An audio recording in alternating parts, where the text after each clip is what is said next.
Welcome back. We finished off last time talking about the quadrant and how we can just use a couple of techniques at a time, and we're just looking for one or two techniques. And that way, we're just looking for a digital movement, or we're looking for blink rate or lip compression, and we don't get overwhelmed with everything that we're thinking. And it doesn't really pull us in front of our eyes in the conversation. We're able to stay in our head. And in this vein, we have a little behavior profile here, but it's kind of a mini profile. So I'd like to introduce you to something called the behavioral compass. And the behavioral compass has all of the 6MX inside of it, and it's written in such a way that nobody can understand it if they ran across the document or if they saw it. On the top left here, we see the needs, and we have significance here, approval, acceptance, intelligence, pity, and strength. So we have the primary and the secondary needs right here. So as I'm going through a conversation with somebody, and I notice they have significance and strength or significance and intelligence, I'm just going to draw a little circle around this and a little circle around this. Right over here is the 6 pillars. And the 6 pillars are how we choose, we make choices. And the 6 pillars significantly affects every single choice that we're going to make. But most importantly, it's going to be the choice that you would like the person to make will be seen through this window. And we have deviance, conformity, social, financial, novelty, and necessity. And keep in mind that financial will eventually be IN or investment. So those are the 6 pillars. So if I see someone who's social and maybe displays some traits of novelty, I'll put a circle around social and a circle around the novelty. So now we're starting to develop our behavioral profile. And if you'll notice, what we've done here in the center is to bring in the quadrant that you've already learned about. So right here in the middle, we have digital flexion. So I'm going to put an F or an E here. When I see flexion or extension, I'm going to circle those things once I'm able to identify what caused the behavior. Right here, we have blink rate. If it's normal, I'm just going to do a hyphen. If it's fast, I'll do an up arrow. If it slows down, I'll do a down arrow. So we have lips down here and then shoulders right there. So we're looking for a shrug, any kind of shrugging behavior. And GHT, if they look that way to recall positive information, that's the circle I'm just going to circle that side of the GHT. Pretty simple so far. Let's move clockwise here. Right here, we have just right-handed or left-handed. And remember, the only reason that we're really going to identify right or left-handed is because we're looking for the dominant shoulder retreat. Dominant shoulder retreat. And that might just go back a couple of inches, if you recall. And then we have the sensory preferences. And the sensory preferences could be audible, visual, or feeling. Feeling's not here, so you can put an F if you'd like. I have it in the more advanced copy of this. So if the person is using visual words, I'll just circle that. And right here on the left side, I have our pronouns. We have self, team, and others. What kind of pronouns does this person use? And if we're going in before a meeting, I can pull this sheet out. I can pull out a fresh copy of the behavioral compass. Pull out a fresh copy of that behavioral compass and fill this out with whatever that person has provided on social media or LinkedIn or Facebook. Next, we have locus of control. Locus of control is internal or external. We're going to change our wording to reflect that we're confirming that person's belief. You know, there's so many things that go wrong in people's lives, or so many people are able to take charge. We're going to make statements that are internal or external, just like those. And in the interim, as we get good, let's say we get really good at reading the lip compression and object insertion, we're going to remove that from this quadrant because we're doing it automatically.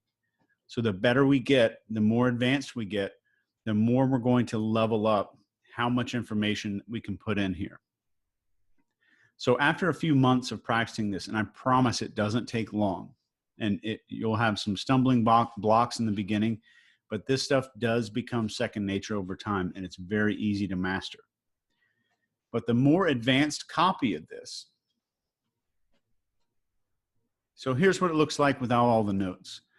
And in a lot of my interrogations and a lot of my courses that I teach, especially when I teach interrogation, I put this onto a sheet that is in just super light gray, to where it's just in the top corner, a little piece of the piece of paper that's on a clipboard. And I'll circle that, or I'll circle as I'm going through the interrogation, or as I'm listening to somebody on a video, or I'm doing a behavior analysis for a courtroom thing that's going on, or for a law firm.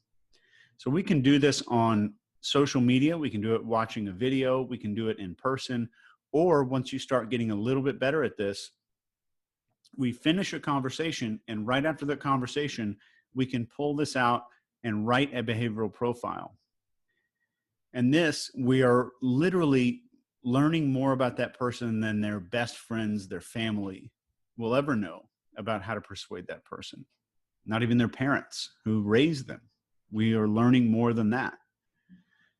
And in this vein, we have this profile. So if it's somebody I'm going to have repetitive contact with all the time, this behavioral profile helps me in every single conversation.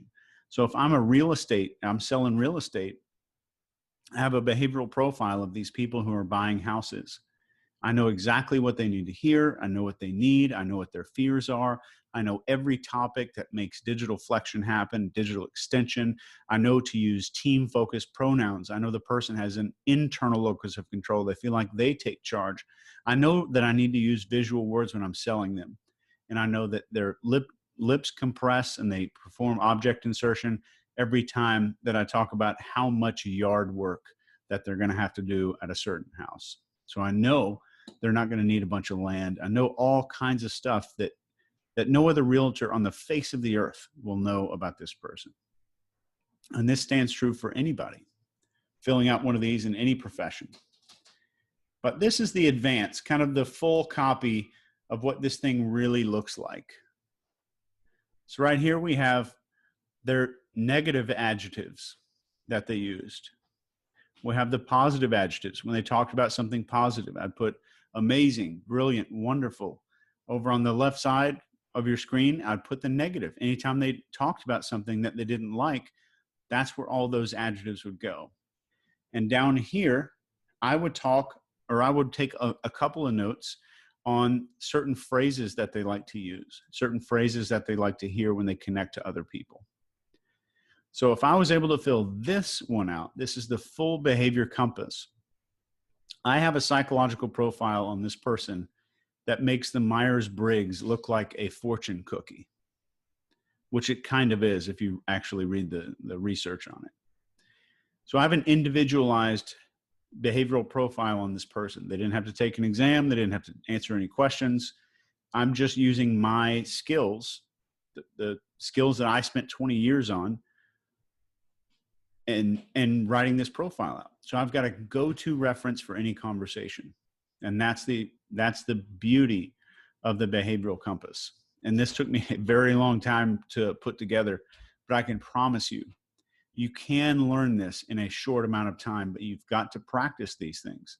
And it doesn't really take that much time out of your day. You wake up in the morning and say, all right, I'm just going to profile human needs today in conversations. That's all I'm going to do. Or I'm going to identify pronoun, self, team, or others today. And you get on your phone, you say, hey, Google or whatever robot you have built into your phone, say, hey, remind me every 45 minutes, profile pronouns. And that's it.